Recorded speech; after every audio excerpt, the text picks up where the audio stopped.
ভগবানকে ঠেলা দিয়ে বলছে, ও ঠাকুর আমি বলেছিলাম না মরতে যেও না, এরা শুধু খেতে যায় আর ঘুমাতে যায়, আর দেখেছো তো কিরকম এলে আর কিরকম অপমান করে তাড়িয়ে দিচ্ছে, চলো চলো চলো। আবার একটা বাড়িতে গেছে, বড় লোকের বাড়ি, সে ওই একই কথা, আমরা অতিথি সেবা দিই না, যাও এখান থেকে দূর হয়ে যাও। আচ্ছা বলো তোমা, আগে ভগবান সেবা না আগে অতিথি সেবা? অতিথি সেবা। বেশ, জানি সবাই, মানে কজন? আমরা আগে জানি অতিথি পরি ভগবান, জানি সবাই, মানে কজন? দেখবেন দুপুরবেলা খেতে বসেছো, কোনো ভিখারি এসে যদি বলে মা দুটো খেতে দিবি, সবার আগে বলে দেবে এখন আমার হাত জোড়া, তুমি অন্য বাড়ি দেখো।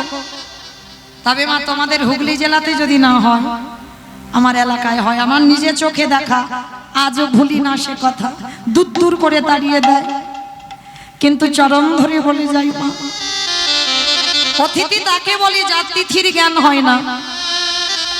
এখন মোবাইলের যুগ বাবা, ইন্টারনেটের যুগ, তোমাকে ফোন করে বলে দিল তার জন্য রান্না করলে, একে অতিথি বলে না।